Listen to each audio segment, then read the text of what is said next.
I wanted to talk to you about the Bilderberg Group. Why do you think these people meet regularly? There are splits and disagreements among the people who run modern capitalist societies. And one of the big issues they disagree about is whether or not they really can rely on the capitalist system and the market to manage modern society in a way that allows them to keep their dominant position, their wealth, their influence, and so on. There are those who believe that the market is a fantastic institution, that if each corporation does exactly what is most profitable for it, this will work out to be the best possible society for everyone. Then there are other corporate leaders who say that the levels of inequality common to capitalist societies create severe vulnerability, that you are going to make the mass of people who have middle or low income eventually decide to use their political power, they are the majority, to use politics to undo the results of a capitalist private economic market system. And that therefore you must take steps to deal with that. Notice, everybody's agreed among them that what they want is capitalism to continue. The people to run the corporations continue. But one group doesn't want to worry about taking care of social problems, and the other group does. And so they have meetings because these disagreements can become explosive. Do you think this group uses their capital to overcome democracy and the will of the people? They have no interest in democracy. They never did. And let me explain why.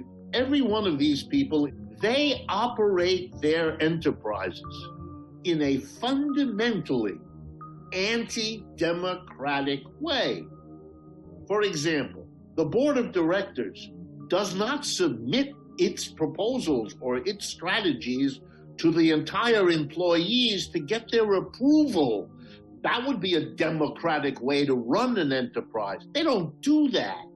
What the enterprise is in capitalism is a systematic training of the population against democracy.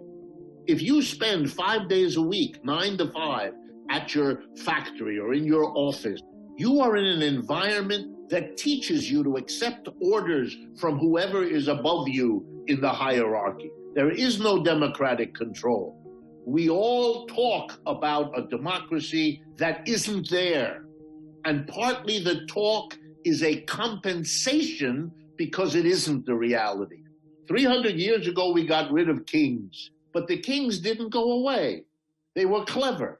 They went inside the capitalist corporation and they changed their name. It's now CEO. Would you say that these kind of groups are think tanks, or they're rather the biggest capitalist lobby ever? I prefer the lobby because thinking is not their strong suit. What they do is they hire people to do the thinking for them. I went to all the elite schools in this country. I know all these people. They're managers. That's what they've been trained to do, to manage, to identify who they can rely on, who has technical knowledge of this or that. So they bring people like me, a critic of the system. They want to know how people like me look at all of this. And I always have an ambivalent feeling, wondering to myself, who am I helping here? These are not my people, We are laughing, but it actually feels hopeless. Do you think there is any way around this? In the heyday, when these systems are powerful, they are powerful because they have persuaded the mass of people that it must be this way.